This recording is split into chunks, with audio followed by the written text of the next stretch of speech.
All right, please stand and join me for the Pledge of Allegiance and the pledge to the Texas flag led by Roberts Middle School sixth grader Jace Mason.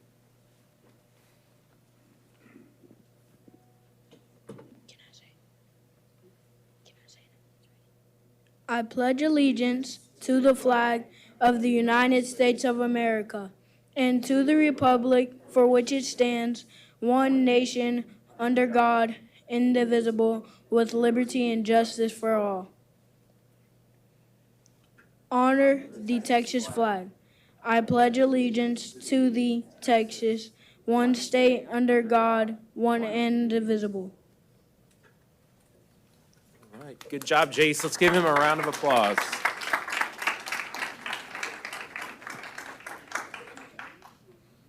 All right, Dr. Nivens, are there any recognitions or awards? Yes, sir, Mr. President. We do have some recognitions. I'll turn it over to Ms. Cole-Hamilton.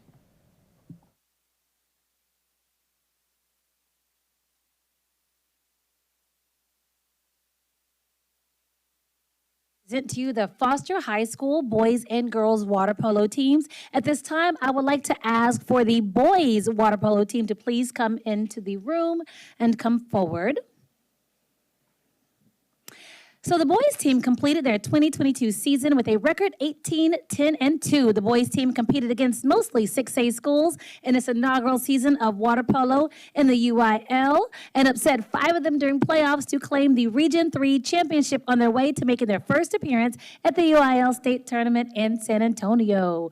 The boys team fought hard against the senior-laden team from Bourne Champion in the semifinals, falling just short to the eventual state champions. However, with most of their roster coming back next year, the Falcons are looking for great things from these young men in the future. Where's Elijah Molina? Elijah, there you go. Elijah was chosen to the all-tournament team at the state tournament, and we expect many more accolades to be rolling in for this team and individual players in the future.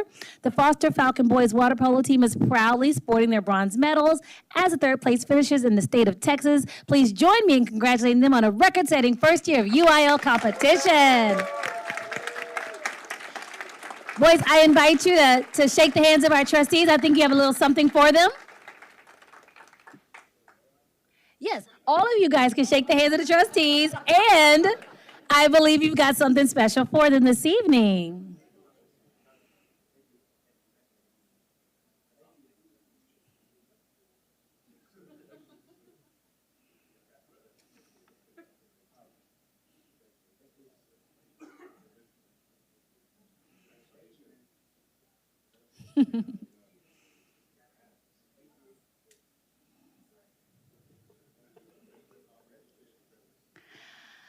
All right, we are going to arrange for a group photo with our water polo team and our trustees.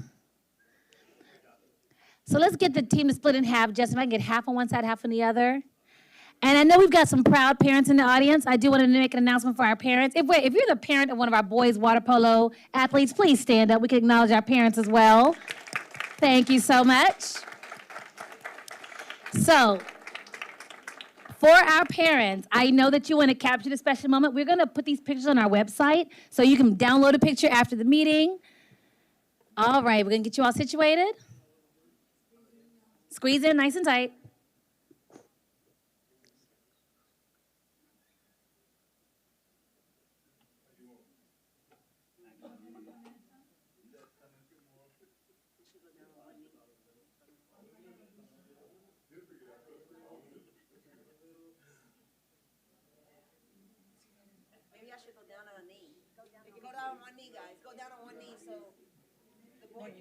I like that.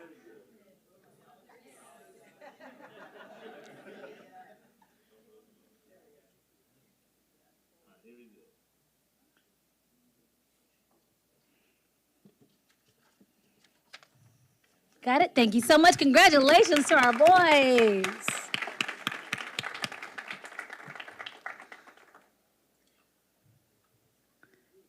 Okay, and as our boys exit, I'm going to invite our girls water polo team to come on in and into the room.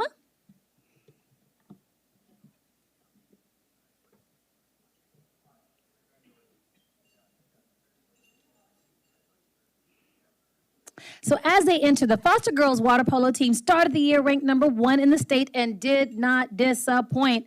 They played 30 games over the course of 3 months and did not lose one of them. They claimed 2 preseason tournament championships en route to winning their regional championship by beating their playoff opponents by an average of 18 goals per game. At this state tournament, these girls faced off with the perennial powerhouse of South Lake Carroll in the semifinals and came out on top 10-7 thanks to some timely goals and some stout defense. The Falcons then cruised to victory in the finals over Brazoswood, claiming their gold medals 12-6. Adding to excitement was Lola Trujillo. Where's Lola? Lola there was named the UIL State MVP with 6 goals, 2 assists, and 4 steals.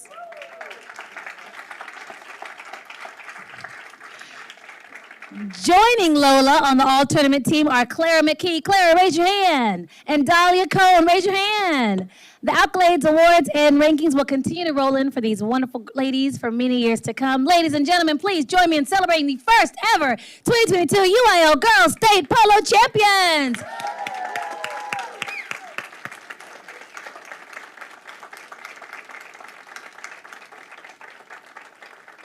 Thank you, ladies. As always, any parents of the girls' water polo state champion team, please stand. We know they couldn't do this without you. Thank you. All right, ladies. And then team, of course, the adults behind the program help make it all happen as well. The water polo program at Foster High School is under the direction of head coach Cassie Parker, assistant coach Chris Carejo. Athletic trainers at Foster High School are A.J. Williams and Tiffany Kazaya. The athletic department at Foster High School is coordinated by campus coordinator Sean McDowell and assistant coordinator Morgan Hunter. And of course, Foster High School is led by Principal Jerry Kipping.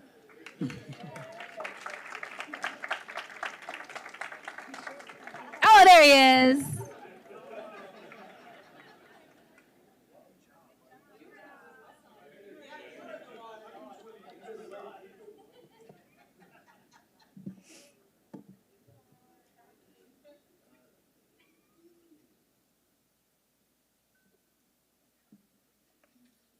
Wonderful. Thank you all so much.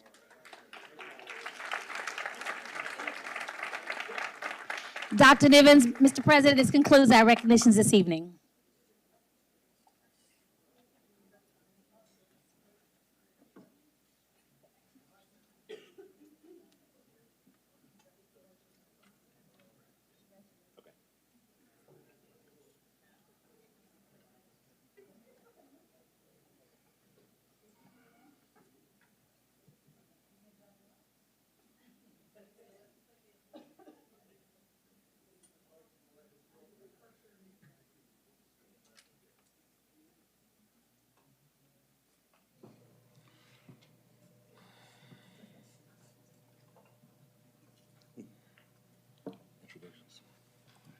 All right, next trustees, we'll have introductions. Mr. Bates. All right. Thank you, Dr. Nivens. Good evening, Board of Trustees. Tonight, I bring to you for recognition new employees to the district as well as current employees in new leadership positions.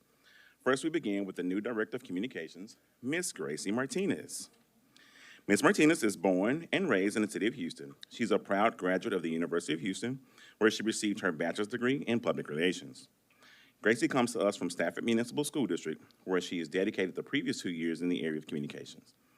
Ladies and gentlemen, please help me welcome Ms. Gracie Martinez.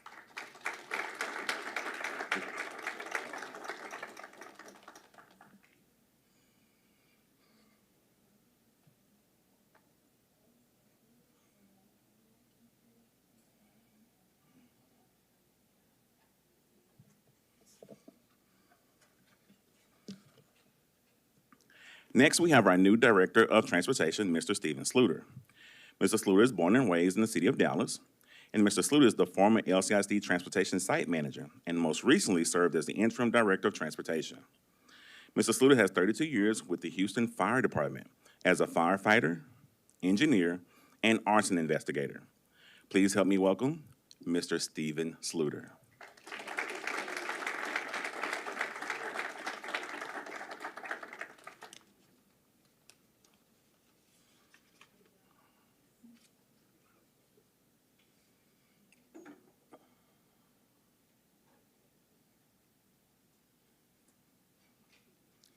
And finally, I would like to introduce to you the new principal of Jackson Elementary, Miss Ashley Smith.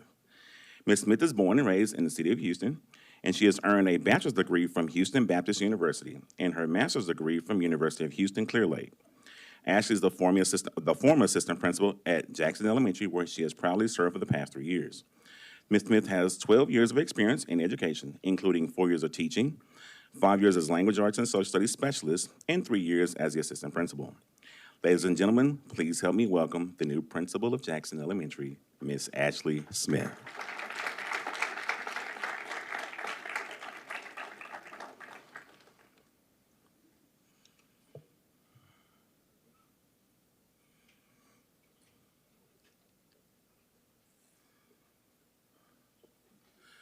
Dr. Nivens and President Hunt, that concludes all introductions for this evening. Thank you. Thanks, sir. Thank you, Mr. Bates. Board members, are there any board member reports? We started on that side last time, so we'll start on this side. Yes. Since we've last been together, I'd like to give a little summary of where I've been out in the district. I appreciate all the hospitality shown to me at the different campuses when I go out. I've been to George Ranch High School, Wright Junior High, and I also went as an unofficial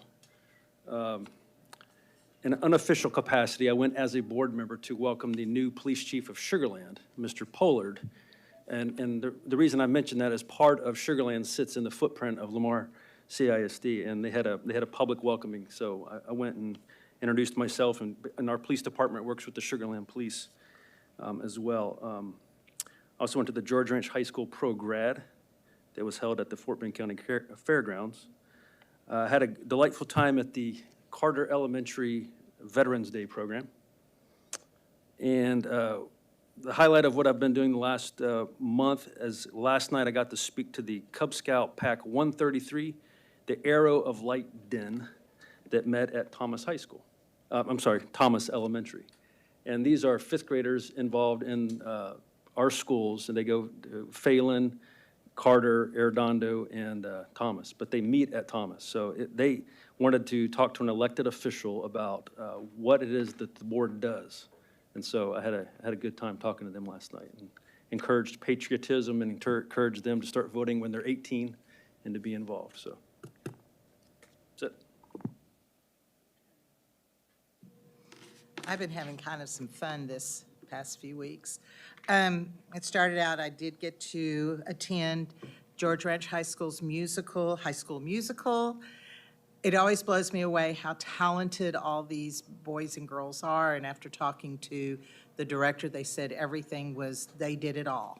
And it was so professional, and I congratulate everyone involved in that program.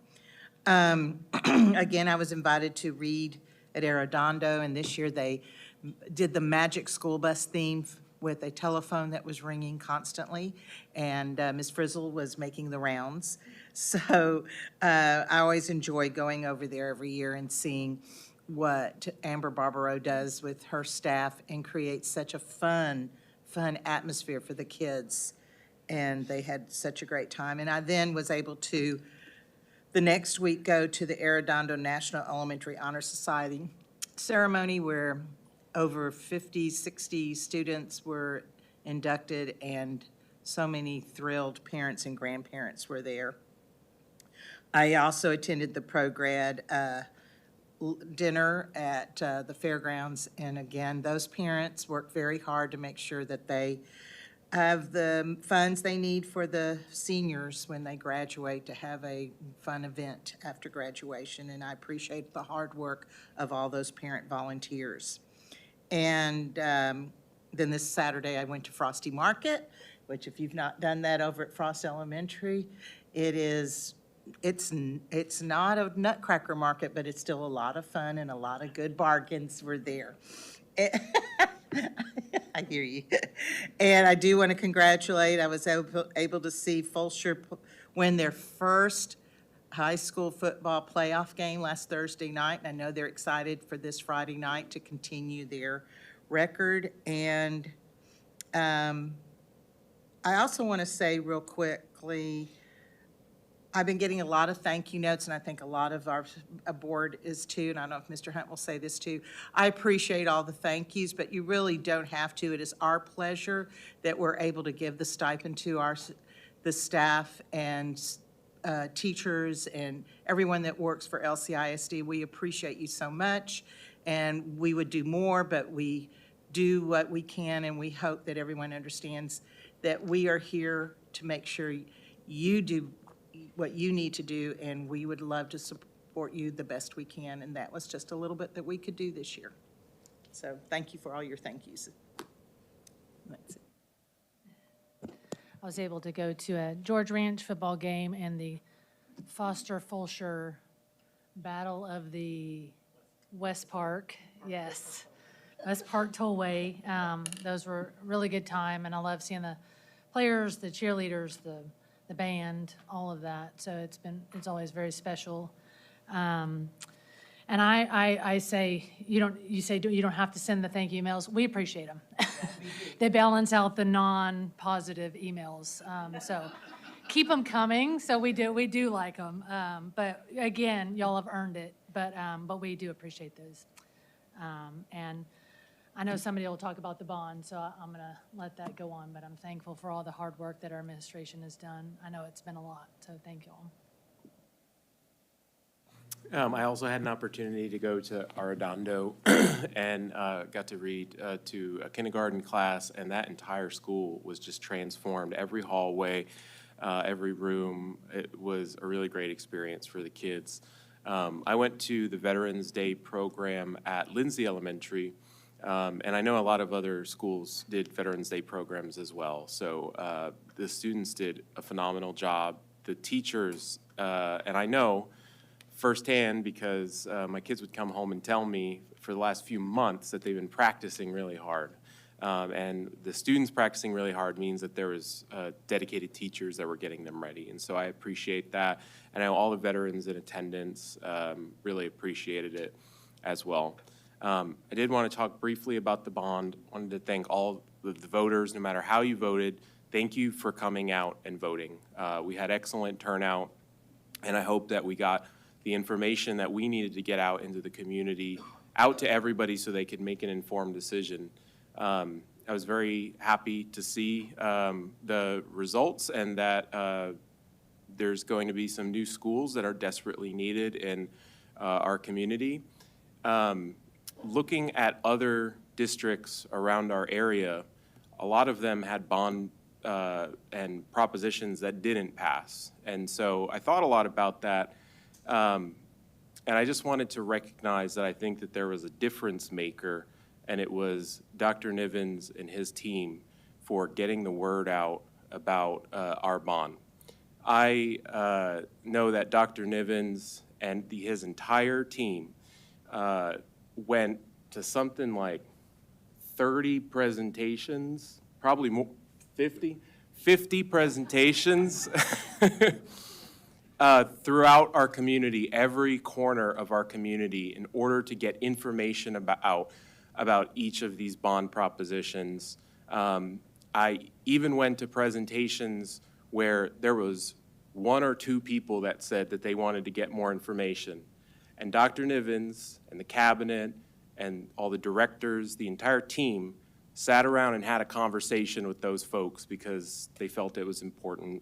So I wanted to take this moment to just give the difference maker and his team a round of applause for just doing an awesome job.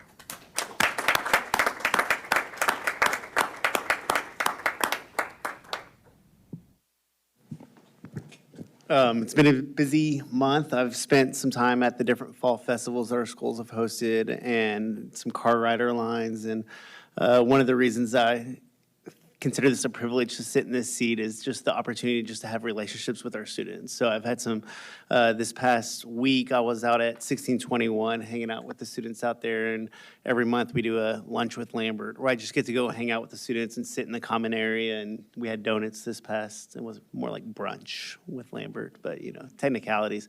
But sitting around and talking to our students that are enrolled in 1621 and figuring out, okay, what's going on, where are you at, why are you here, and holy smokes, you have 1 week left until you graduate high school, and celebrating them and having those conversations. So I consider that a massive, massive privilege and honor to do that.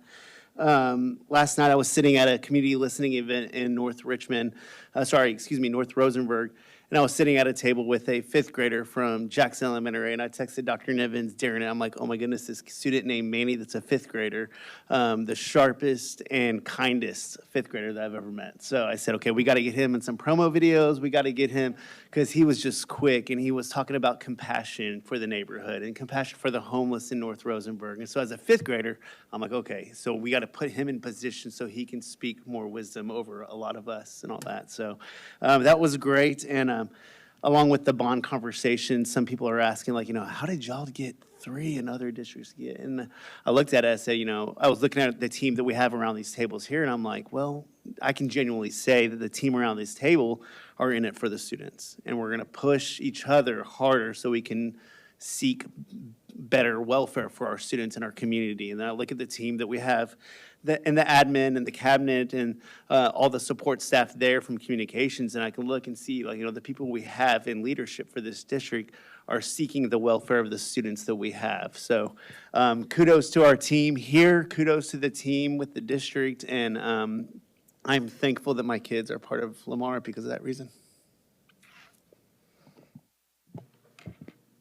Well, I was able to attend the Foster High School play and then the high school musical play also, and they were so good. We have some amazing talent at all of our schools. And I also wanted to echo your sentiments about the bond. I've seen a lot of bonds go through, and they're not easy sometimes, but you guys and your team, y'all just were amazing. So thank you. All right, Dr. Nivens, is there a superintendent report?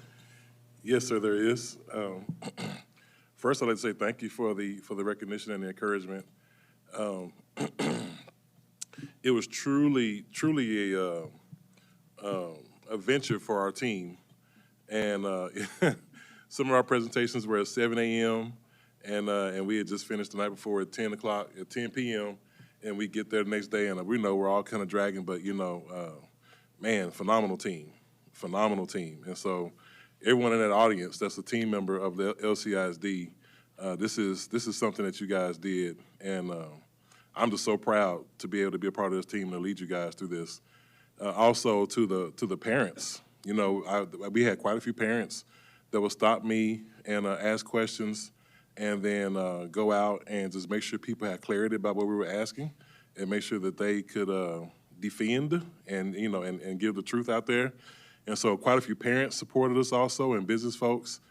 But lastly, I want to say, the trustees, because, they're the ones that had to call it and vote for it, and then go out and do their own advocating and having conversations about it. And so, as Trustee Lambert said, it starts, I always tell my team, everything begins and ends with leadership. And when you have quality leadership, then your organization has no choice but to be successful. And that comes from this team up here. A quick story, though, is during Halloween, my wife and I went out, and we trick-or-treated, and we gave more treats than we did tricking. But it was my wife's idea, so don't blame me, blame her. But we went out and we bought the big candy bars, not the mini, but we bought the good stuff, right? The kids said, well, you got the good stuff. We bought the big candy bars, and since it was after hours, I was on my own property, we stapled the advocating sign for the bond to the candy, and we passed it out to the students. And one dad looked at me and said, that's pretty shameless, isn't it? I said, yeah. I said, sir, we got to do what it takes. We got to do what it takes. And he gave me a fist bump. He said, I like it. And but anyway, we had a good time doing that. And it's just an honor to be able to lead LCISD. I'm super excited and humbled to be here. All right, thank you. Mrs. Johnson, are there any public comments?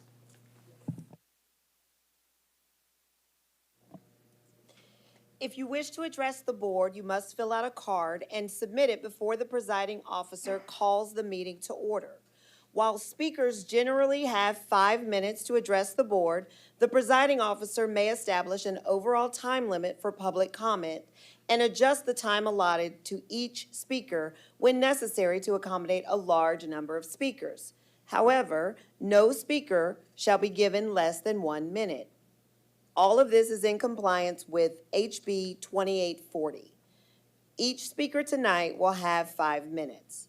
While the board values hearing from members of the public, trustees may not respond to comments as they are prohibited by law from discussing or deciding any subject that is not on the board's publicly noticed agenda. Speakers having complaints against individual district employees or trustees may only address the board after filing a complaint form and in the manner provided for in board policy DGBA, employee complaints, F&G, student and parent complaints, and GF, public complaints. The presiding officer or designee shall determine whether a speaker has filed a complaint according to policy. Any speakers who complain of individual district employees or trustees during public comment will be directed by the presiding officer to stop addressing the board and will refer the speaker to the appropriate complaint policy. Please state your name when you come forward. Our first speaker tonight is Sarah Ryan.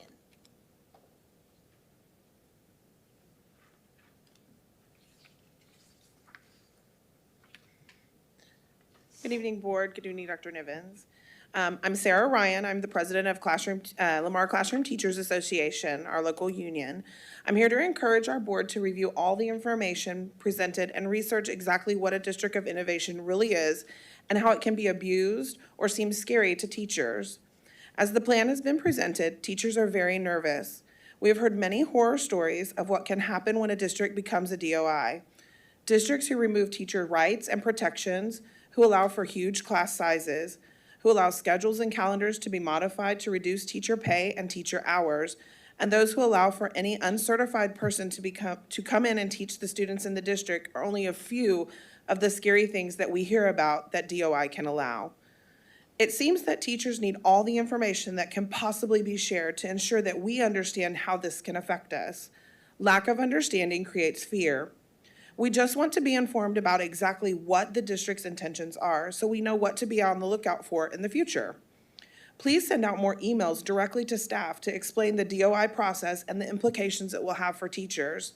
This will help ease teachers' nervous minds. If the district thinks it has communicated enough, it has not yet. The way the bonds were given so much importance, this too should be given importance. Create the informational website, send the paper flyer, compose the email, ask our opinion, and take what we have to say and feel to heart. As a board member, please be the advocate for teachers and students in Lamar. Do not allow the plan to become a slippery slope where we allow for this exemption, but it becomes a way for campuses to just do this one thing, just this one time, and before we know it, it's happening all over the district. Ensure that our leaders, both campus and district level, understand what the rules are and how to follow them to protect teachers and students. We definitely see the value in staying competitive with our surrounding districts, so Lamar can remain a successful district with high expectations and high achievement, but we do not want the competitive edge to come at a cost for our individual teachers.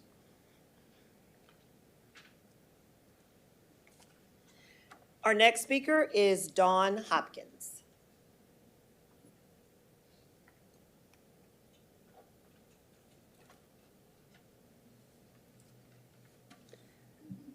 My name is Dawn Hopkins. I teach at Dickinson Elementary, and thank you, Dr. Nivens, President Hunt, and other board members. First of all, I would like to thank you for incorporating the Howdy Holiday Christmas party again this year. I bought my ticket this afternoon. I'm excited. As a teacher in our district, and I've been in the district for 26 years, I've had several concerns about becoming a district of innovation. I know there are several advantages and advantages to becoming a DOI. I know that the main reason for becoming a DOI is so that we can start our school year earlier. I've been told that we could possibly start on August the 1st if we become a district of innovation, yet we will still go all the way until Memorial Day when we end our school year. I haven't seen the calendar options but I have talked to someone on the DSIC committee that told me about that. I've seen the minutes from the DSIC meeting held on November 9th. In the notes, there are several bullet points that are advantages, like the back-to-school training videos, allowing students younger than 6th grade to be possibly placed in DAEP, adding additional campus behavior coordinators. However, several teachers, including myself, are greatly afraid that things will be taken away from us, like our 30-minute duty-free lunch or our 450-minute planning time. Maybe our class sizes will increase. Maybe lower contract days will decrease our pay. We are very afraid of these things happening. The minutes say several of these things will not happen, but we do need reassurance. We urge you that you send out a survey to each teacher and each parent and urge us to complete these surveys and include specific information and details about the District of Innovation. All right, thank you.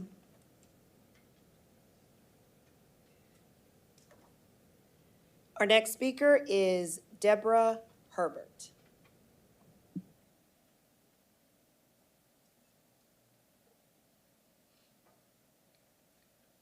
Hello and good evening, and thank you guys for the opportunity to speak to you tonight. My name is Deborah Hilbert, and I currently teach at Jane Long Elementary, and I have been a proud Jane Long Texan for 32 years now. So what I would like to do is to just ask the board to please, when you are considering us being a district of innovation, to please take into consideration, is it in our students' or staff best interest for the district to become exempt from state laws? Are these DOI proposal plans of LCISD actually innovative, or are they simply exemptions? How are these DOI proposals directly helping students? And lastly, please keep in mind that the district's explanations of how these proposed DOI exemptions will be used within Lamar are not binding unless committed by policy by our Board of Trustees. Also know that if these are converted to district policy, there may be no way to enforce them, as there may be no appeal to TEA. Thank you. That is all, Mr. President. Thank you, Mrs. Johnson. All right, at this time, we'll take action on the consent agenda. Are there any items that the board would like to pull at this time?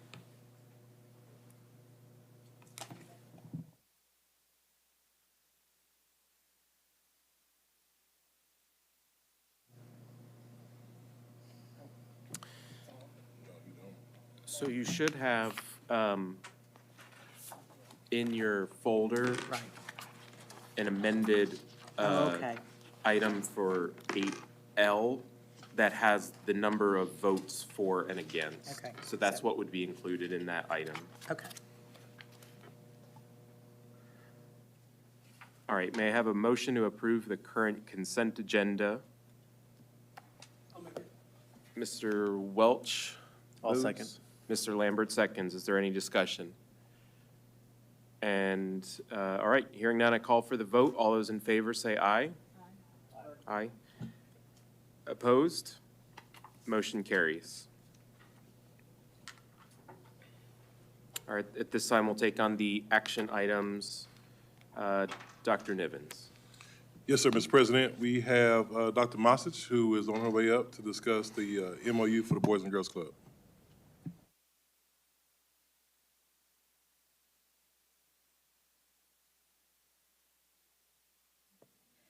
Okay, let's go part two. Take. Good evening, Dr. Nivens. Mr. President, Dr. Nivens, and members of the board. I am here to provide you information in regard to consider approval of the MOU for the Boys and Girls Club after-school programming at Navarro Middle School with funding through T-Class, which was a grant that we applied for last year. The discussion of this is to partner with the Boys and Girls Club to offer an after-school programming at Navarro Middle School and Pink Elementary School. If you recall, a couple of years ago, we actually applied for a grant through the 21st Century Grant for particularly working with the Boys and Girls Club at Navarro at a sixth grade center, but we did not win that competitive grant. We will have currently also, Pink Elementary has a partnership with the Boys and Girls Club, and so we are utilizing T-class funds to help support both of these programs. At these programs, you will have high-impact academic tutoring, hopefully by our certified teachers and by our certified teachers. Whole child activities such as wellness activities, both physical, mental, and emotional, but they will all be district approved. There will be nothing that will be taught to our students that the district has not gone through some approval process at the campus level and or at the district level. Funding through T-Class Decision 11 funds will be funded for the remainder of the 22-23 school year, as well as the 23-24 school year, and we will continue to seek outside funds to sustain the program thereafter. I want to remind everyone that at the sixth grade, there's no athletics, and so a lot of times at the sixth grade level, our kids get kind of lost. And to have an extension of the school day helps, we believe, our students academically, but also socially and emotionally. This would be a public-private partnership, thus we would not charge a facility rental. First of all, with that, these students will not be paying for this program. So there will be no funds that will be provided to the Boys and Girls Club based upon student fees. For example, currently right now, the YMCA is running an after-school program at Wessendorf Middle School, which is funded by the Henderson-Wessendorf Foundation. Classes that are non-academic will be based on student interest and must be approved by the district and comply with all legal and local policies.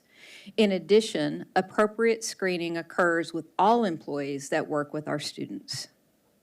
Do you have any questions about this program? How are the students chosen to? They are apply? chosen by application and or also encouraged, particularly when you're looking at HB 4545 and then tutoring needs just as far as enrichment and intervention. Is there a So student limit? interest in teachers, Is there a limit of how many students can be taken in? not with at the this program? time. Okay, good, thank you. Yes, sir. Will it be licensed by an after-school program like Yes. Health and Human Services and all that? Yeah, Boys and Girls Club is already licensed to provide things at an after-school center as well as at their center near Pink Elementary School. So, but the location itself will be licensed? Yes, sir. And then will they be employed, they'll be employed by Boys and Girls Club, not LCISD?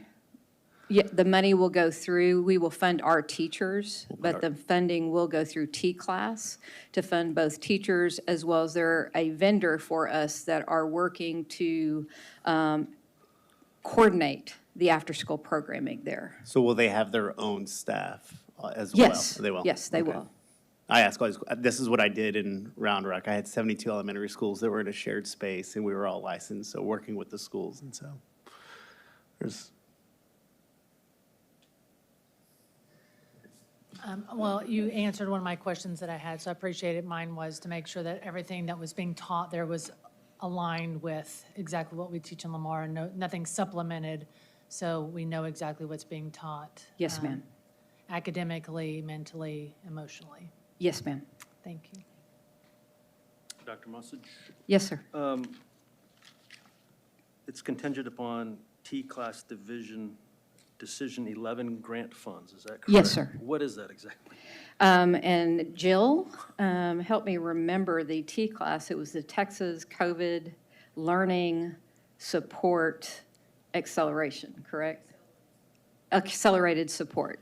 Sorry, and so we applied for that last year. Particularly, we wanted some additional funds to help support HB 4545 at the sixth grade especially. And so it helped us provide academic tutorial money that will be centered on the high-impact tutoring. in addition to the social emotional aspect. Let me give you an example. So if a kid wants to do intramurals, I'm going to call it an intramural class, or they're interested in playing basketball or volleyball, we can actually use those funds for a staff member to open the gym, to supervise, and allow them to play. On the contract, it says it's not to be, the contract will not be extended, shall not be construed as a commitment if other district funds are not provided. So if the grant, this is only for the 2022, 2024 school year, right? Those 2 years? Yes, sir. So what happens if we go out for a grant, we don't get the money in the future? Well, currently, right now, we will work with the Boys and Girls Club to seek outside funding to continue the program if it continues to work. Obviously, we need to evaluate the program, and we are assuming that it will. We are going into watching YMCA doing some positive things at Wessendorf, and so we believe that that same thing will happen at Navarro. And so we will work together, whether it is through the district applying for grants and or the Boys and Girls Club applying for grants. And T-Class, every one of those vendors that are supporting campuses like this had to be approved to be utilized in this grant process. Appreciate it. All right, thank you, Dr. Mossage. Is there a motion to approve the MOU for the Boys and Girls Club after-school programming at Navarro Middle School and Pink Elementary School with funding through T-Class? Ms. Danziger moves. Is there a second? Ms. Brunzell seconds. Is there any discussion? Hearing none, I call for the vote. All those in favor say aye. Oh, I'm sorry. Yeah, I Discussion. think for me, it's just, the hesitation for me is if it's licensed or not. And I just did a quick search on childcare, Texas Health and Human Services, and it's not showing that the Boys and Girls Club of Fort Bend is a licensed childcare. Because it shows Brazoria. I mean, I love Boys and Girls Club, and I love everything, the after-school care. I think our students need it, yeah. Good afternoon, or good evening. My name is Sinead Campbell. I'm from Boys and Girls Club of Greater Houston. I'm the Vice President of Program Services and Club Operations. And so to your question, Mr. Lambert, we are a license exempt organization. So we do have partnerships in contract with multiple school districts where we are able to provide what you described earlier as shared space after-school model. Beautiful, beautiful. Okay. Yeah, because I know if they aren't licensed, they do have to be exempt, and there is that Yes. process that you have to go through. So knowing that that's why it's not showing up, perfect. Thank you. All right. Any further discussion? Okay. Hearing none, call for the vote. All those in favor, please say aye. Aye. Aye. Any opposed? Motion carries. We'll now review the future action items. All right, Board, we'll have Ms. Ludwig, our CFO, come up and talk about authorization and issuance of bonds.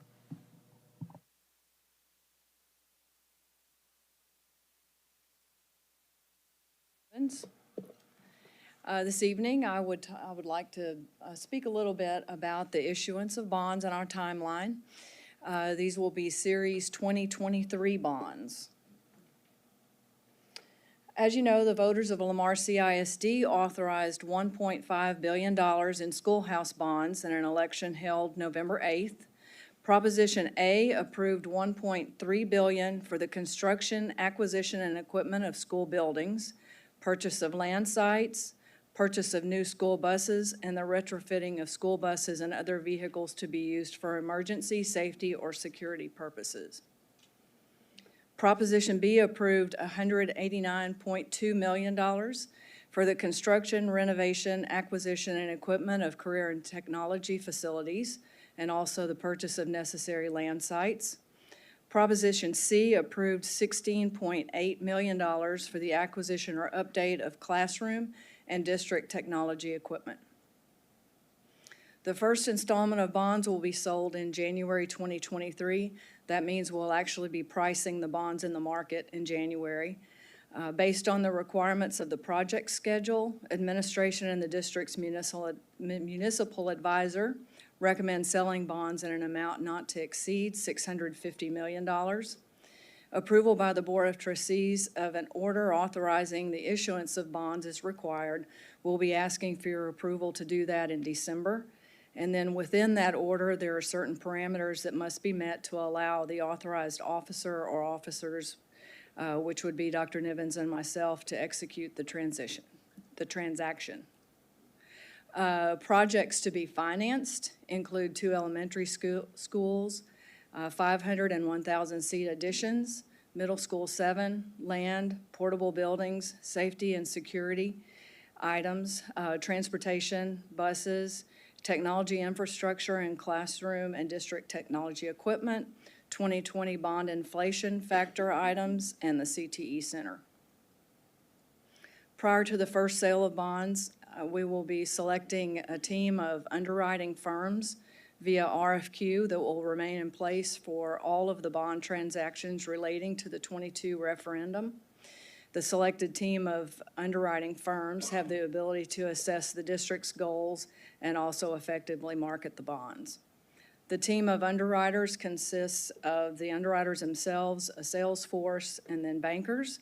The underwriters set the price for the bonds, the sales force sells the bonds in the market, and the bankers ensure that the goals of the district are achieved. Prior to each issuance, the district's municipal advisor will assist us in selecting the combination of underwriting firms whose strengths will best serve the district's interests for that particular transaction. We've already started modeling the tax rate scenarios for the bonds, and the first sale transaction will close in February. Like I said earlier, we'll price the bonds in January, and then a month later we close.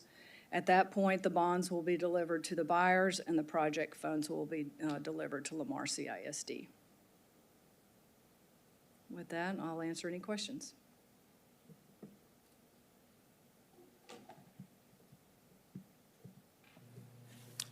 All right, thank you.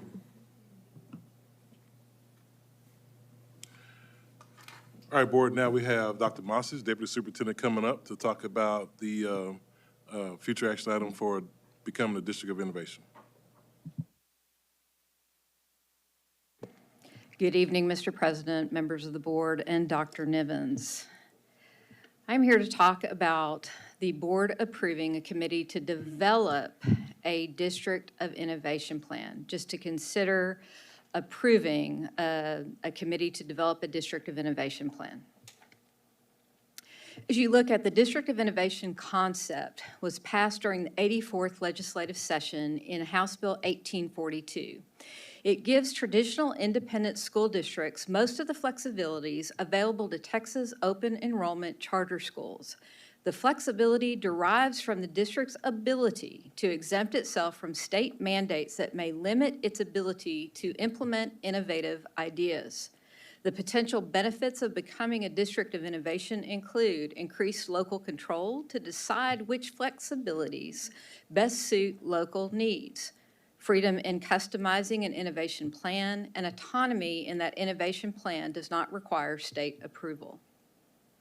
As you begin to, the board would approve the district committee, which we are stating would be the DSIC, to write a plan that does two things. It provides for a comprehensive educational program for the district, which may include an innovative curriculum, instructional methods, and provisions regarding community participation, campus governance, and parental involvement, modifications to the school day or year, provisions regarding the district budget and sustainable program funding, accountability and assessment measures that exceed the requirements of state and federal law, and any other innovations prescribed by the Board of Trustees.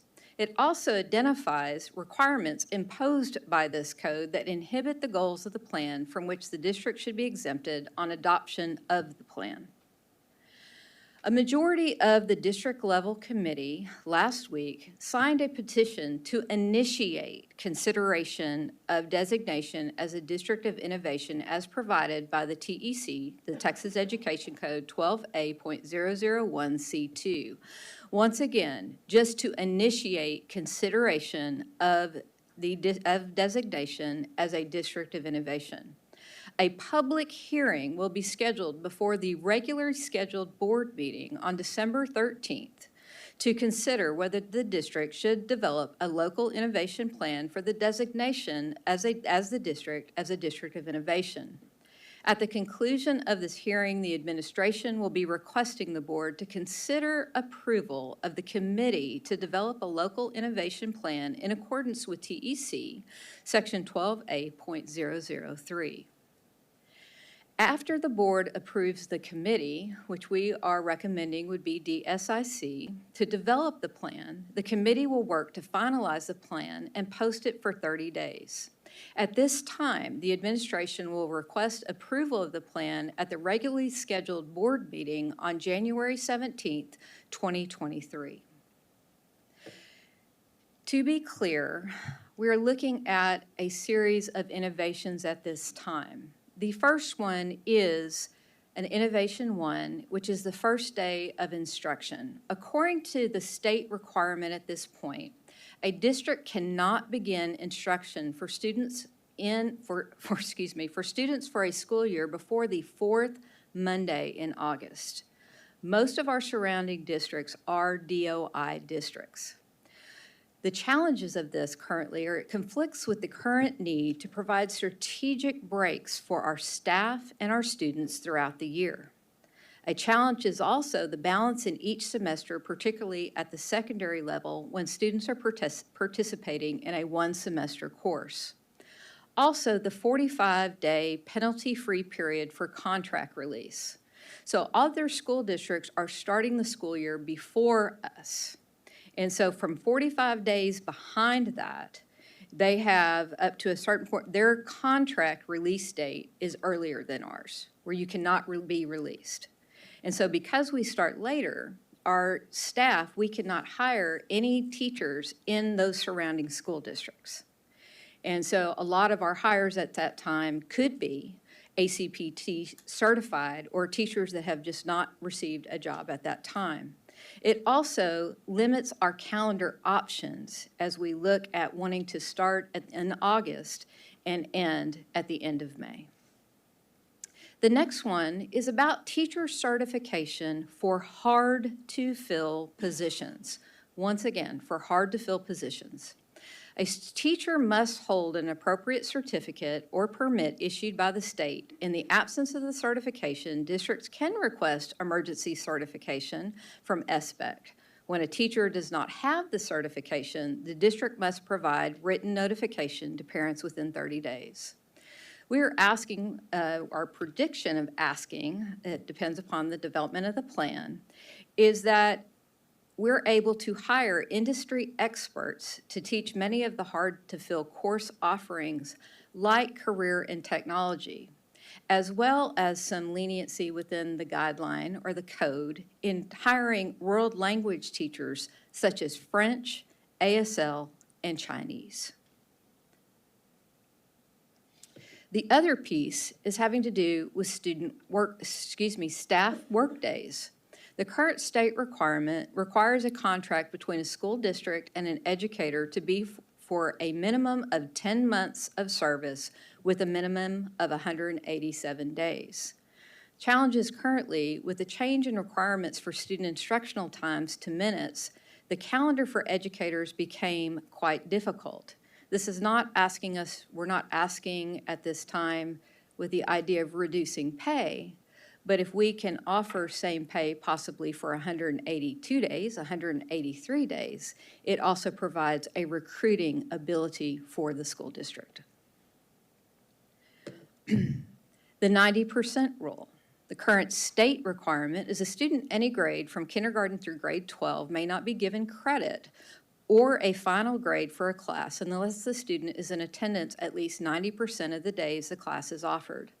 Please note the innovation that we are suggesting does not include credit-bearing courses offered in a traditional classroom setting, but would be appropriate to apply to non-standard, non-traditional courses such as off-site practicums, internships, and/or dual credit courses that could be taken at a college campus. The challenge is that current reality reflects that some students are unable to attend class in the traditional brick and mortar building for a variety of reasons, including but not limited to illness, family concerns, disabilities, and efforts to pursue an accelerated programming such as LCISD Senior Rescue Program. During the COVID epidemic or pandemic, we were able to offer, because we had a virtual model for a lot of the kids that were seniors and juniors at some of our high schools, and we're able to provide a pathway from a virtual instruction aspect because we were not hit with attendance when they were not there because they were taking virtual classes. And so things like that become another opportunity for us to create additional pathways for our kids. Designation of a campus behavior coordinator. Currently, right now, a person on each campus has to be designated to serve as the campus behavior coordinator. The person designated may be the principal of the campus or any other campus administrator selected by the principal. The challenges of this is by placing this duty on one administrator creates great inefficiencies and limits the effectiveness of Lamar CISD administrators. The assistant principals build relationships and with the students and families assigned to them and are best equipped to handle discipline concerns and the management of behavior issues and consequences. Student suspensions. Currently, right now, students below grade 3 may not be placed in out-of-school suspension unless the student engages in behaviors that include weapons, violent offenses, or being under the influence. The challenges that we have seen post-COVID as we have transitioned into the traditional classroom is that there are times when students engage in behaviors that do not necessarily fit into the categories of weapons, violent offenses, or being under the influence, but yet warrant removal from the instructional setting. An example might include students who are engaging in consistent, persistent misbehaviors that are deemed harmful to the student, other students, and staff. Currently, students in these situations sometimes fail to understand the seriousness of their behavior due to the administrative limitations in responding to their behaviors. And lastly, required professional development. Current state requirement states that staff development provided by a school district to an educator other than a principal must be conducted in accordance with standards developed by the district and designed to improve education in the district. What we are suggesting is that Lamar CISD faculty are well-trained in required staff development. And so specifically, we are talking about the annual mandated school compliance trainings, which serve only to add redundancy to back-to-school work and can be better utilized in preparing for students to return to school. So what we would be suggesting would be like 3-year rotations, where 1 year you'd have to take your compliance videos, then next 2 years you would not, but anybody new to the district would still have to continue those. Do you have any questions?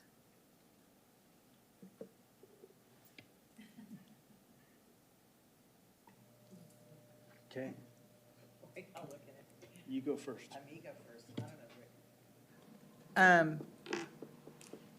So let me get this straight, just make sure I understand. All you're asking from us today is to approve that DSIC start looking at the possibility of forming a plan for us to become a district of innovation, correct? This is a future action, so that would not be Not occurring tonight, until but- December. But that's correct. Correct. That's what we're looking and talking about. The consideration of approving the committee to create the plan. I mean, we've heard some cons tonight, Yes, ma'am. and you've given us some very good positives. How can this become disrailed so that other districts seem to have issues? How do we not go down that slippery slope? That's the question I can answer for you, Ms. Danziger. When we met with the DSIC, how many people on that committee? It's about 80? Yeah, 72, I believe, is the total is shown here. 72. Teachers, Yeah. teachers, staff, and parents on that committee. And I sat in this room the other day, and I met with them, and I talked to them to address their concerns, because DOI can be used. The concerns you heard tonight are valid concerns. And I've seen some districts and some peers use DOI, the District of Innovation process, in a negative way to impact folks in a negative way. And so we just have to acknowledge that first off. And so that's why we were very clear about the limited ways that we would use it.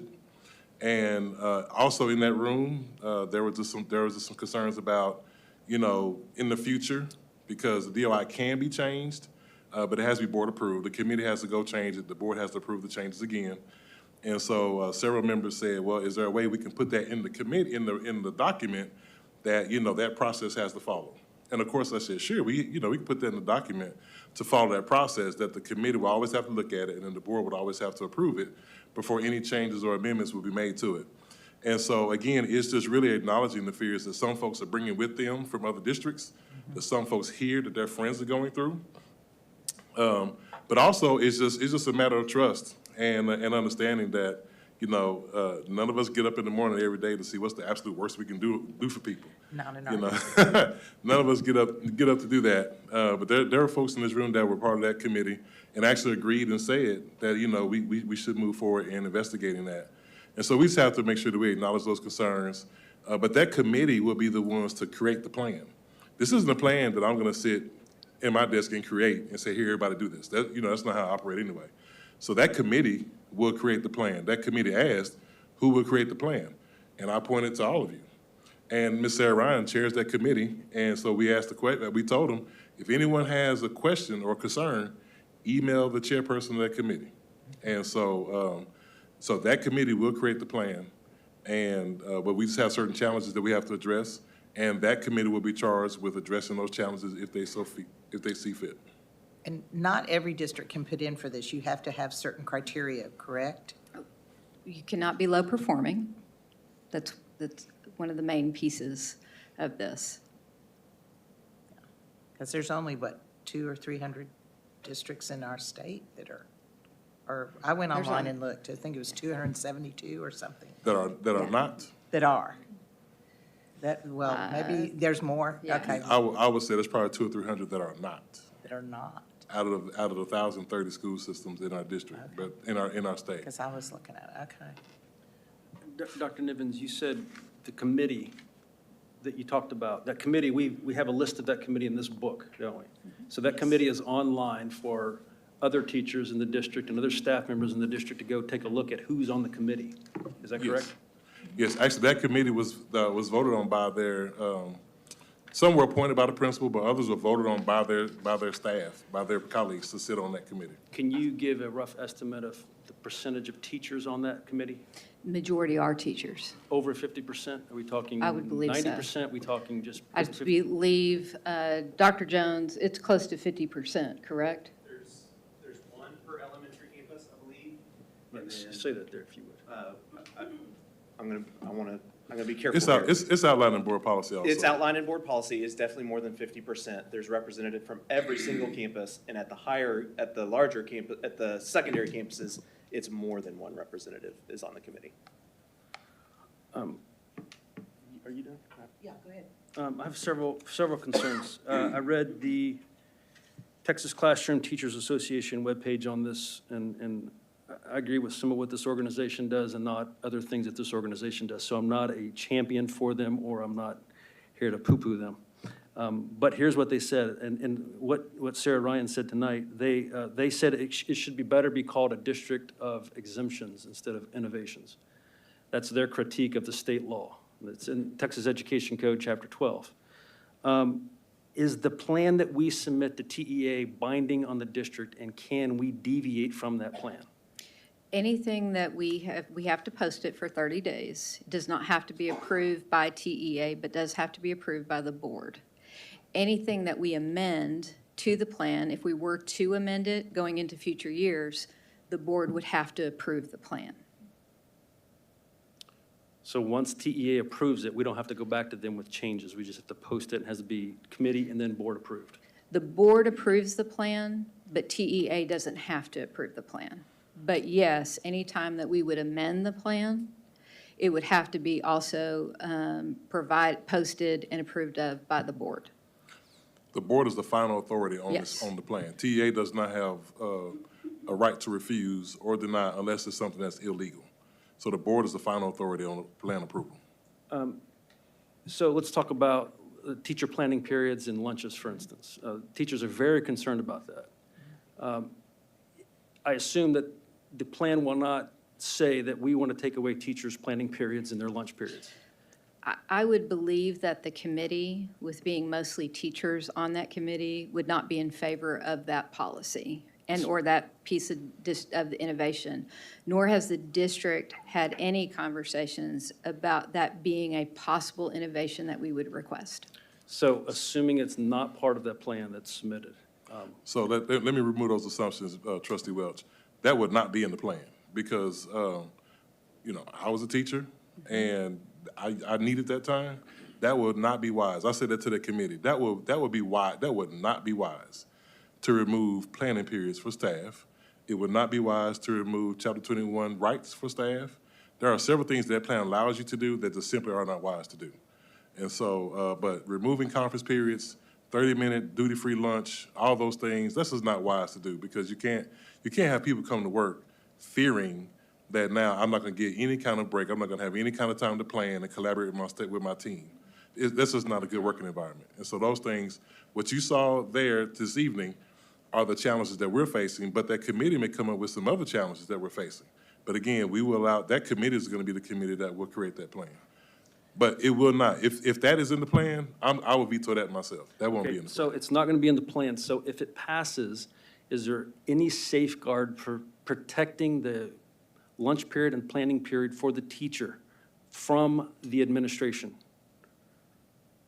Let me be Because, clear. and I'm asking this not because of, I don't like this administration, I do like this administration. I'm asking this because this has happened in other school districts.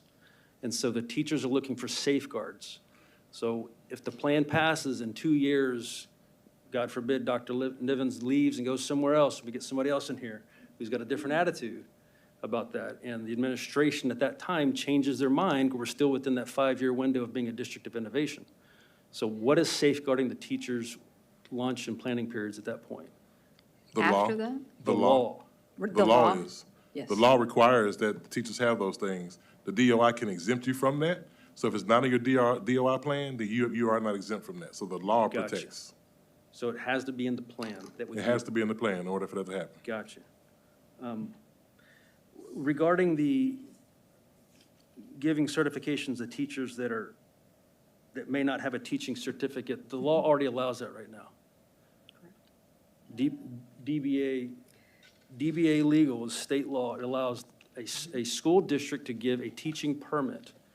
So as I read the law, and I'm not a lawyer, so I'm not 100% on this, but as I read it, and it's in clear language, anybody with the bachelor's degree can be given a teaching permit that is valid in Lamar CISD for 30 days, and then it has to be approved by TEA. For non-course subjects, they can be given a teaching certificate that's valid in Lamar CISD without a bachelor's degree, as long as they pass a background check and as long as they have 20 hours of classroom management instruction. Is that how everybody understands the law? I'm going to let Mr. Bates come up here and speak from also the HR perspective. Good evening, Board of Trustees. Yes, that is exactly how I interpret that law. That's more for, so I would say, in the emergency purposes, that's where we would come to the Board of Trustees and say we have candidate A or candidate B that we would like for the district to authorize them to be a teacher within the district. But once again, it still wouldn't be for, it would be for, I can't even think of a scenario. There's a reason why it probably hasn't ever been brought to the Board of Trustees. But it wouldn't be a scenario where we would want to do that like with our core classes or any other random person, because that would now allow us to be able to, let's say if we're talking about CTE, that would allow us to be able to bring somebody who doesn't have industry experience to still fill those roles, or someone who's not really qualified in the regular classroom to be able to do that. So some of the things that you heard Dr. Moss's refer to earlier as it relates to CTE, that's because we're saying specifically one of the things we want to ensure that it does include is that that person has industry experience. So if I'm a person who's in culinary arts, I have to have so many years of experience of practicing or even have my own company within culinary arts. So that's kind of the difference between the one that you're referring to and what we're proposing with, or the example that she gave as far as District of Innovation. So one is kind of like all-inclusive if we were, and you typically may see that in smaller school districts, not necessarily in a bigger school district, whereas, okay, for whatever reason, because of the rural area, it's hard to get any type of certified teachers. Typically when you'll see a district kind of invoke that, the one that you're referring to, and it's not really used that frequent. Forgive me for not having the research directly in front of me on that one. But we want something that's a little bit more stringent. I think the teachers would too. Something that's a little bit more stringent that says if we're going to have teachers that do not have a certification, we want to say it's only limited to these type of teachers. So to be clear, to answer your question, Mr. Welch, we won't go and find someone and say, hey, we need a second grade math teacher here. Can you teach second grade math? And we'll use this process to let you do that. This is, like we said in this plan, if you go back to that slide, whoever has the clicker, go back to that slide. In this plan is really for CTE and hard to fill positions.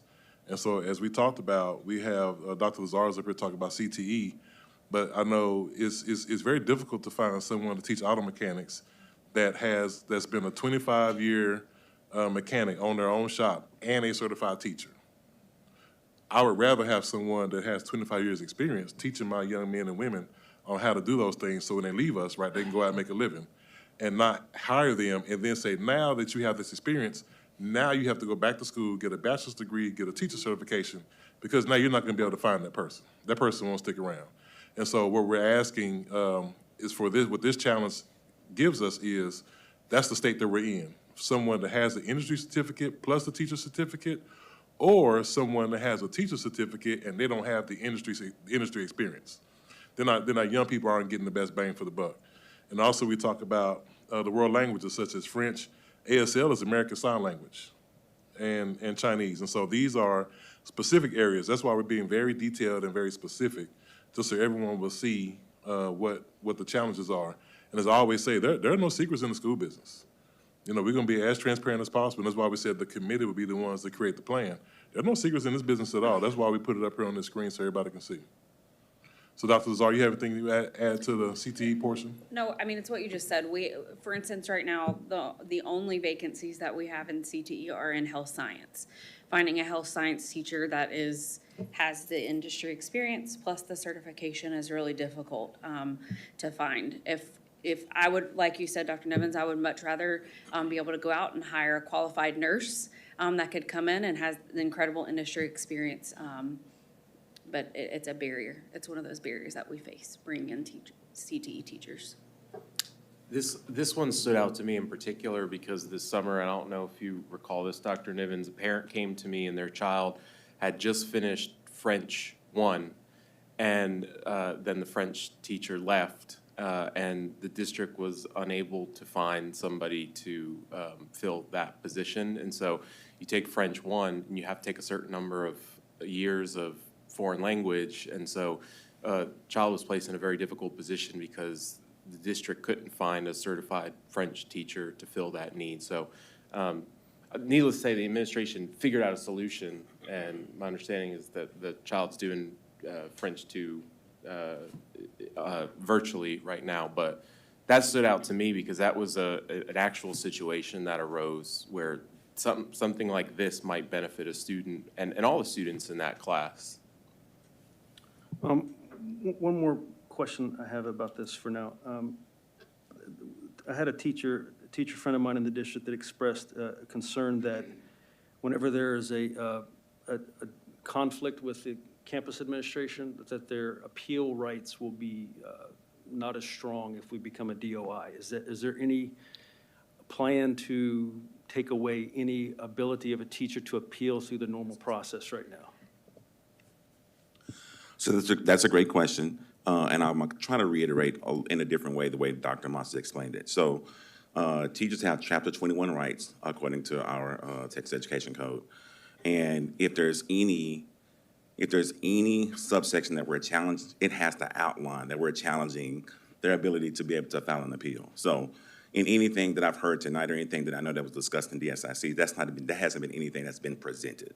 So if that's something that haphazardly in a really crazy way that's ever chosen to be done in the future, there still isn't a hidden, sneaky way of doing that. It has to be presented to that committee. That committee has to present it to the Board of Trustees, and the Board of Trustees would have to agree for us to take one of those Chapter 21 rights away from them to be able to file an appeal. So anybody that's concerned about the Chapter 21 rights can be reassured as long as it's not in the plan submitted by the committee and the board approves. Correct. And without getting directly definitive, they could actually go to that direct Chapter 21 section, look it up, and see if it's ever in the actual plan. It has to outline exactly the Texas Education Code, which is how you see I have it outlined up here, which actual chapter and which section that we are trying to be exempt from. I appreciate it. Thank you. I would encourage all the teachers in the district to speak out and to get involved in this process. I really want to hear all the voices. I really want to make an informed decision. You're welcome to email me with your thoughts. You're welcome to find your campus representative and talk to them. But I think the more voices speaking into this process is a healthy thing. So appreciate it. I just wanted to acknowledge the teachers, some who spoke, some who haven't, that are in the room, because it is 7:45 at night and y'all are here advocating for yourselves and other fellow teachers. So I really appreciate that. And the way that you present the feedback is always respectful. And if you ever look at board meetings in other districts, that's not always the case. And so I really appreciate the way y'all do that. I'll say this, because I know this seems to be a concern of a lot of teachers at this discussion, and it's so far kind of been, we haven't put the information out yet in a public meeting, and so a lot of it is just rumor and what we've seen in other districts and things like that. There are former teachers on this board.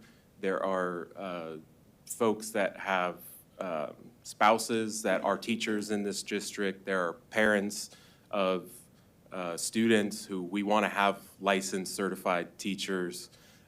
So I'll just say that we're not going to decide anything tonight or even next month. And it seems like the collaboration has started, but I don't think, I think I could speak for the rest of the board. Nobody has any intention of doing what some other districts have done and just be like, we're just going to completely exempt Chapter 21 of the Texas Education Code. And that's not what the administration is asking. And even if it were, which it is not, I don't see this board doing this. Our board respects teachers and wants to provide more safeguards and things like our mental health days, and we want to support our teachers. So my understanding of the process, because I'm learning this as well, has been that you can make this as narrow or as broad as you want it to be. And so some of those districts that I think are the horror stories that we read online are where districts just go in and start slashing the education code safeguards that are available to teachers. And I think that would be a bad idea. And so I think that what the administration is asking and what the DSIC is being tasked with doing is to come up with specific innovations as narrowly as possible and be able to provide a reason why we're doing it. And it should be supported by the DSIC, which is majority teachers, and then come to the board, which has former teachers and parents and spouses of teachers on it. So I just want to talk directly to teachers because there's a lot of hearsay and confusion out there, and I know that the administration is going to get that word out, but I hope everybody feels a little bit of calm that we've got teachers' backs. We're not going to do anything outlandish, and we want to do things that support teachers. So, Mr. Lambert. You spoke the words a whole lot more eloquently than I could have. And so just to echo that Again, everything decision from here, we want safety for our teachers and safety for our students. And so I'm glad to see that the class ratios and all that, the budget stuff of like, we want to save here, so we're going to push that off on the teachers. I'm glad that that's not a driving factor and force for that. I like the idea of the real world application and skills and the job, like that they have the experience for those teachers and for the career tech in those French and ASL and Chinese. So, but the thoughts and the words that President Hunt said was spot on. And my wife is a teacher, so yeah.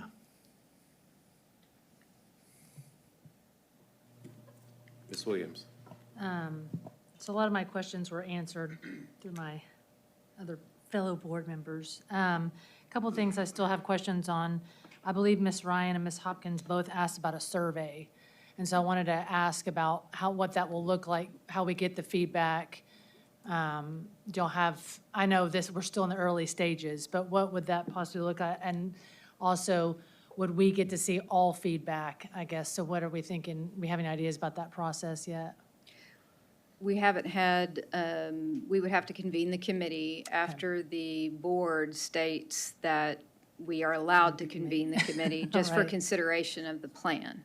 Okay. And so, but one of the things that we would do is traditionally also have utilized our DSIC members to continue to gain input as well from that. But as far as a survey, that is not off the table, that we can get some input in regard to feelings of that. But that's part of also what the public hearing would be about, to seek public comment about that.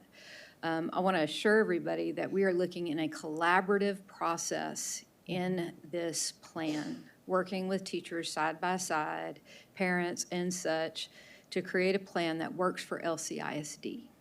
Okay, thank you. I'm not on Facebook or any social media.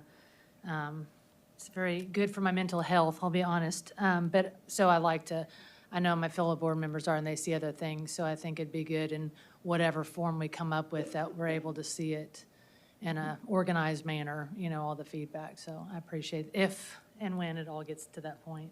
Yes, ma'am. On the comment about it being in board policy, we wouldn't need that if I'm understanding correctly, because we'd have to approve every change anyways, correct? You do have to approve the change, but it's also within the guidelines of the Texas Education Code under DOI that it has to be approved by the board. Okay.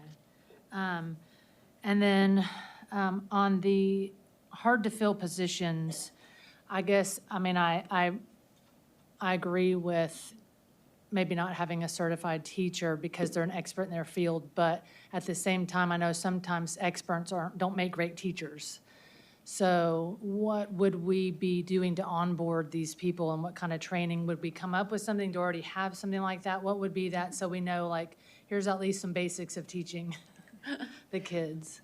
Well, we've actually already started answering that. Okay. Because when you look in the state of Texas overall, I think one of the last figures that I saw was 52% of all Texas teachers right now are going through alternatively certified programs in the pathway to teaching. Okay. And so as we reprogrammed our professional development department, we created one for a director for innovative learning that is focused really on our core classes in CTE and those areas, and then performing arts and such. So kind of like core learning, professional learning over here. Okay. But we also knew that basically myself as a principal in the past, and then also going into classrooms, that our ACP teachers, though they're getting training at these other programs, there are still some training that has to happen that is LCISD, that we needed to take the lead. Okay. And so Ms. Vincic, actually in the transition, we began to have her over training ACP teachers. And so we are working to create a program that not just saying, okay, this program's going to train you, but we are going to take the lead in training all of our ACP teachers, including also our paras as well, admin assistants, some of the areas in which we know that needed to have specialized support. And Jamie is leading the charge to do that. Okay, so we would We Make sure would they're- provide a structured training, as we do any new teacher, but we also split the department so that we could be more intentional and strategic about what they're needing. Because you are correct, if you are content, not everybody can teach. We know that it is a profession. Right. And so a lot of teachers that have a lot of content knowledge do not necessarily have the pedagogy and the art of teaching. And so we want to ensure that we're upfront with all of our teachers to talk about and provide the professional learning on the art of teaching, not just the content. Great, thank you. You want to add? The other thing I wanted to add is probably a little bit more of the assurance piece. So even if they wind up filling in those roles of those hard-to-fill positions, the expectation, though, is still all of the same expectations for any other certified teacher. So they'll still have to do the planning, they'll still have to do the lesson planning process, planning with the team, they'll still have to kind of teach, they'll still not kind of teach, but they'll have to do all the other things that the teachers have to do. So they will not be exempt from that aspect of it.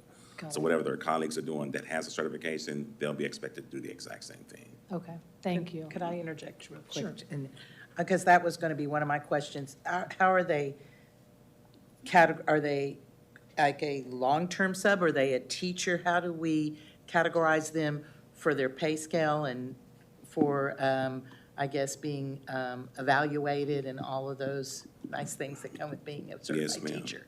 They would actually be considered teachers, so they would be on the actual teacher pay scale. But and I'm glad you brought the piece of body evaluation, so they'll still be evaluated to where we can determine what are some of the areas that they need development in or growth in, but also at the exact same time to make the decision that this was the correct person for the position or if we need to look in a different direction. And will what you're outlining as part of their training, would that lead a path to possibly getting a certification or not really? It could, but of course, the district does not certify them. No. That's kind of what Mr. Welch was actually referring to earlier. There is a path for them to be certified only for the district, but if we even go through the process of DOI, the only district they can work for would still be just LCISD. So no one could come and say, oh, thank you for taking care of this person, now they're certified, we can Correct. take them to another district. You got Okay, it. I'm sorry. Yes, I ma'am. just said. The only last thing I wanted to cover was, I believe Ms. Hilpert, I don't know if I'm saying that right, but she mentioned making sure it's in the best interest of staff and students. So with the committee being mostly staff, I believe that they would be thinking of the staff and hopefully as well as the students, and there's parents involved. So I would hope that that concern would be addressed through the committee. Yes, And then ma'am. once it comes back to the board. Yes, ma'am. So, all right, that's it for me. Thank you. One final piece of data is there are not, out of the 1,030 school districts in Texas, 900 are districts of innovation. So it's 130 school systems that are not. And we're one of those. And do we have to redo this every so many years? Do we have to revisit it? It's a 5-year Or once we do it, does it have to be evaluated and then reassessed? Or do we do that all on our own? It's a 5-year plan, so anything that we would have to amend in that plan, so it's good for 5 years, but anything that we would amend, we would take through the board, and it would have to go through a committee. We would stay with the same committee getting feedback, but it would have to go to the board again for approval. And I know this is the cart before the horse, but if we did improve this, I would like, or I'm sure our board would like to see updates of how it is impacting our district, positive or negatively, Yes, as ma'am. it moves along.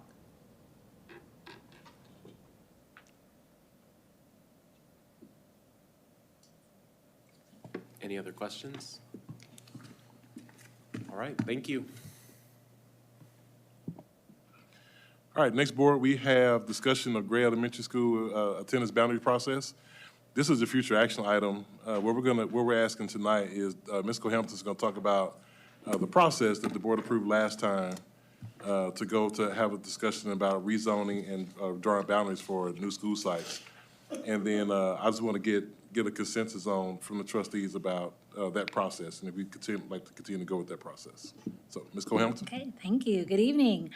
All right, so with Adrian Gray Elementary School opening in August of 2023, Lamar CISD needs to rezone in order to create the population of students who will attend this campus.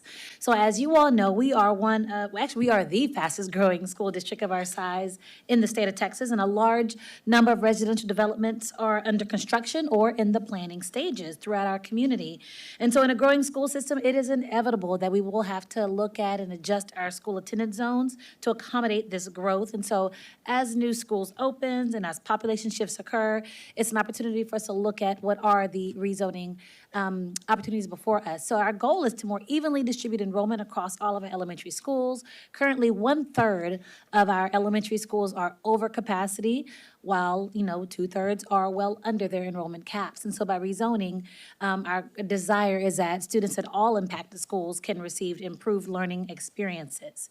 So right now, our current process is as such. Our demographers, which are PASA, develop at least 3 options for your consideration, in which you will vet and approve for the Attendance Boundary Committee, which we call the ABC, to review and provide feedback on. We will open a survey targeting the areas potentially impacted by rezoning.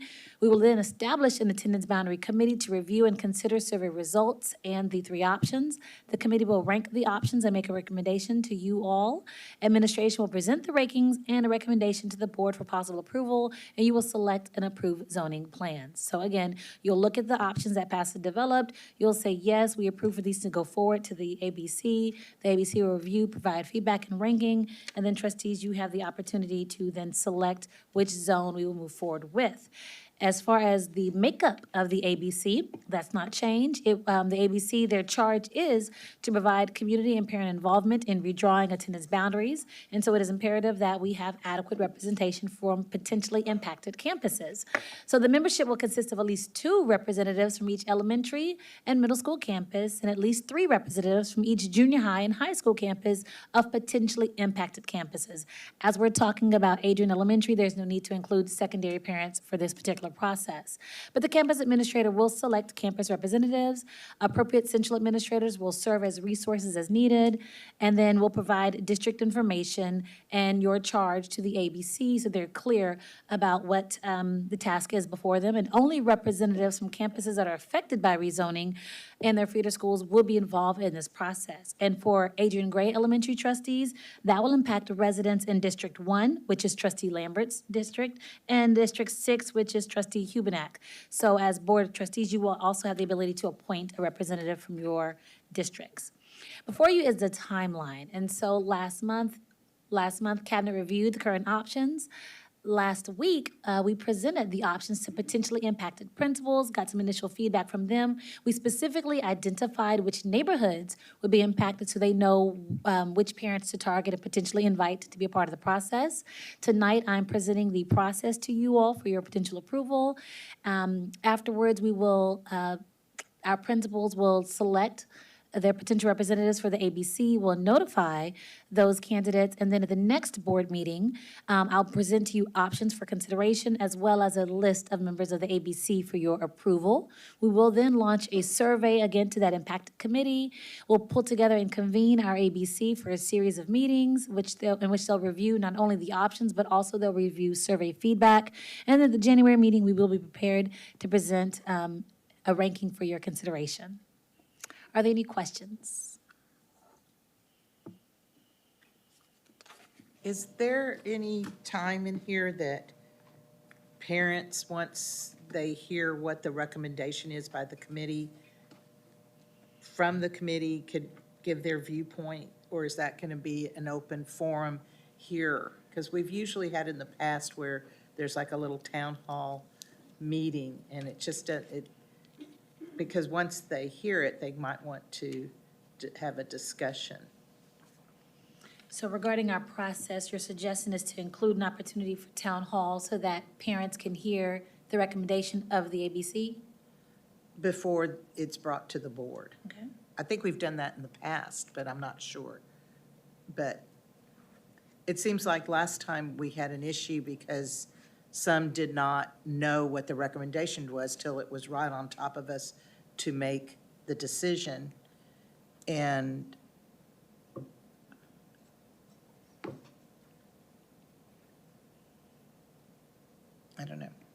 anybody else have something to say? Yeah, that is right. It was the Phelan Elementary opening that we rezoned 5 schools, if I remember right. And I didn't support that.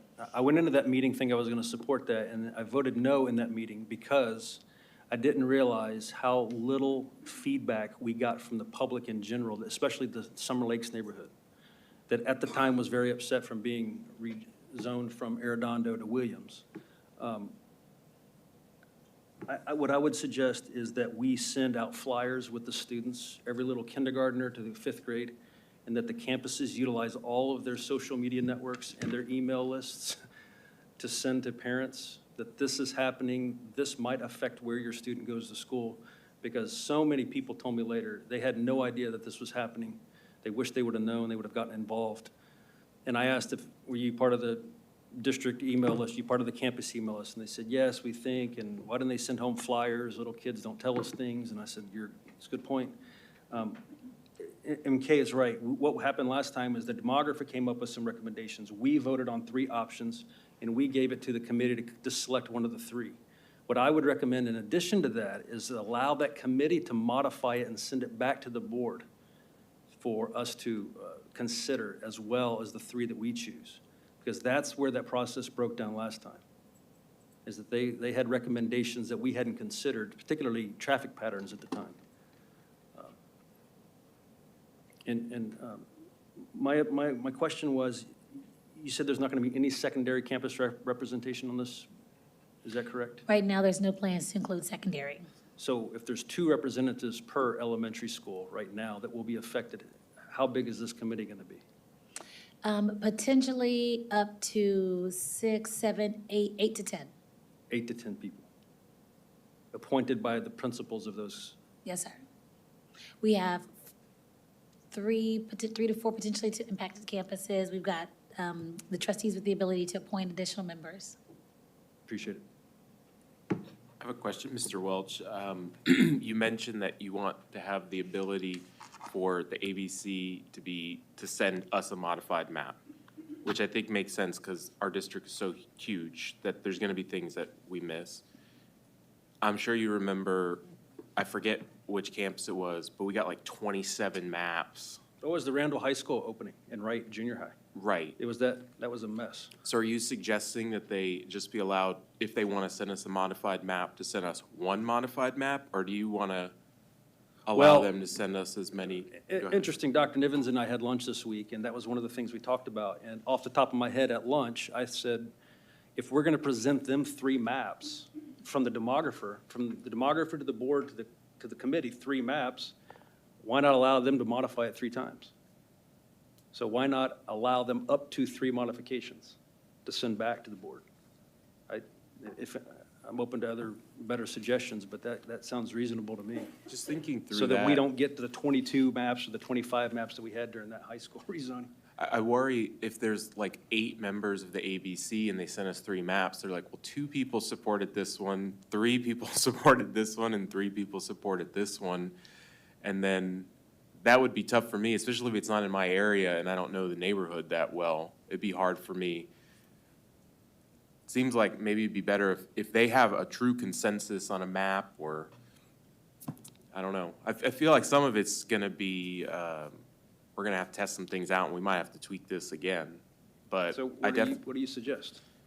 One modified map, if they can come back and they have a consensus and they say, well, we really liked map A, but we all agreed that this street needs to be in this other neighborhood. I just don't want them to come back and then all of a sudden we've got 3 maps with divided votes. They need to have a majority of, and so we're not going to put out there that if someone would like to be part of this committee on our website, it has to be appointed only. Right, we're not going to do, well, we don't currently plan to do in mass. We want to strategically target the neighborhoods of potentially impacted campuses. And so we sat down with the principals last week, Zoomed, looked at the draft options, identified what neighborhoods there were, and I asked principals to identify like 3 to 5 parents, but knowing that they can select 2, because, you know, people's schedule, they may not be available. But no, there currently isn't a plan to just put something in mass on the website, come one, come all. sign up to be part of the committee. May I ask, how many schools is this going to impact? Potentially 4. We've got 2 options that impact 3 and a third option that impacts 4 campuses. So that's why I said it could be 8 to 10, and that would be from the campus side. Trustees, if you all appoint 2 each, it could be up to 12. And I would assume what would be nice is if the schools impacted would let their community know these are the people on the committee so they could reach out to them if they had concerns. And I think that would be another method of communication that would be good. Yes, ma'am. Yeah, I would just say that we overly communicate, that we put it out via social or flyers in the Wednesday folders, whatever day they do their folders, just to let everyone know that this is happening, because I always err on the side of over communication and all that. And Ms. Danziger, were you saying, so we have the survey, and that's an opportunity for parents to give feedback December 15th through January 6th. Then the ABC does their thing. Were you suggesting that we have another meeting or survey or something between January 12th and January 17th? It would be nice, or at least have before that board meeting, have some way that if parents still had a open forum, that if we just opened it up just for people to come and speak, because if not, I feel like they hear about it and then they have no recourse if they have still concerns. And in the past, I'm not saying we should go back that way, but in the past, we had that meeting, and then they took the concerns, and the ABC committee took those concerns back to one last meeting, and they mulled around and decided, yes, they're right, or no, we're good with what we're doing. So, because more eyes on a map gives you more viewpoints. Sometimes that's good, and sometimes it's not. But I know we had that issue when we opened up Adolphus. They tweaked it after hearing viewpoints. So anyway, it's just another idea, or at least another avenue after the ABC committee has made their final decision of what they want to bring to us. It needs to at least be put out there so the parents know this is what's being brought to our board meeting that night. The feedback that we received last year when we did this process was that, and you're right, Ms. Danziger, and one mistake, hindsight, we made was we had the campuses send out the information, and we didn't send it out as a district. And so then one modification we said we would make is that once that committee is chosen, they start to meet, and those options are out, that as a district, we would use our resources to send those out to the parents impacted, to the campuses of the parents impacted, and that we would do that on a more frequent basis. And so that's one of the things that we decided to do to adjust from that. But also when we talk to the trustees about each option, also talk about the traffic pattern and traffic flow for each option as well. And so those were the adjustments that we made to the process for this go around.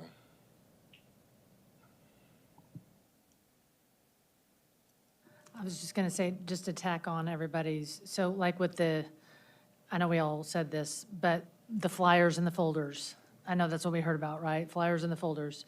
So once we approve it as a committee on the 13th, as a board, if the flyers go out saying, here, there's a survey, here's when the meetings are, all of the steps. So if they want to participate in any way, they have all the information. And then come January 17th, if they say, I never heard anything, just so that there's no reason or rhyme that they can't say and that they knew everything. So it's like as soon as we approve it, I don't know what their day is before they get out for the Christmas break, but December 15th, I don't know if you can get it in their folders before. I don't know what that looks like. Just thinking if they have the whole plan. Yeah, December 16th is the Friday before we get out. It's early release. So Friday folders, December 16th. Give them at the parties or whatever, Because make it if part of you that's the recall, party favor. if you recall, we sent out quite a few emails, and then the 2 parents that we had come talk said, well, they didn't get the email. And That's what I'm so, saying, because they weren't in that. And so, yeah, we would do the Christmas. do the Friday or folders, we the would do all those treats things. With the Yeah, you gotta get a flyers, full-size just like candy you bar did, the full-size and candy staple bar. it. Staple it, that's right. Big candy canes. Yeah. Don't eat until you've read this. Yeah, there we go. Anyways, that's just, yeah. Any other discussion? I don't know if that helped. I know you were trying to see if we had some consensus. Do we need to clarify anything, or did that? The map modifications, so one map modification, 3 map modifications, no map modifications. What's the? One? One.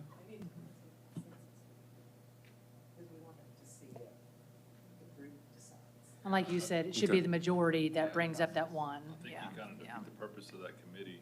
If you give them additional options, they're actually supposed to come with a recommendation, not necessarily give you more options. Good? We good, thank you. All right. So was one, I'm sorry, I didn't get, was it just one modification?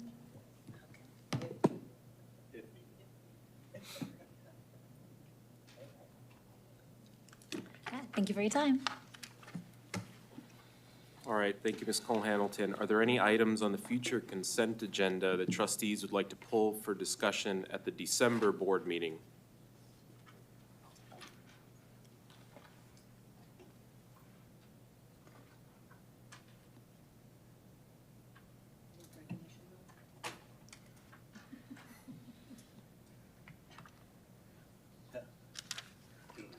All right, it is 8:16 PM. We're adjourning to closed session pursuant to Texas Government Code Sections 551.071, 551.072, 551.074, and 551.082, the Open Meetings Act, to discuss personnel, land acquisition, or consultation with our attorney.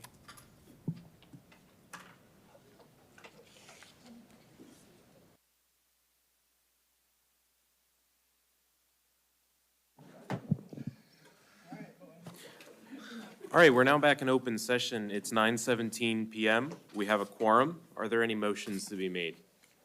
Mr. President, I move that the Board of Trustees approve the action on land as discussed in closed session. Is there a second? Mr. Hubenak seconds.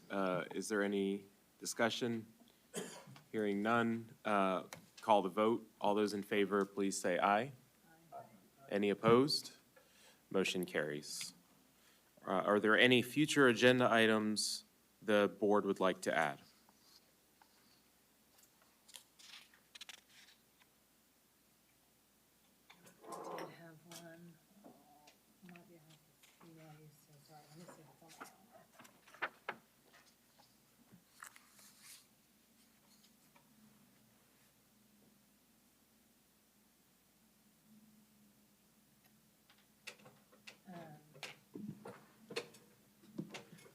Sorry, I got it. There's a wire right here. I can't move over it. I believe I was going to ask about 1621 being modified and not just recovery credits. An information item on that.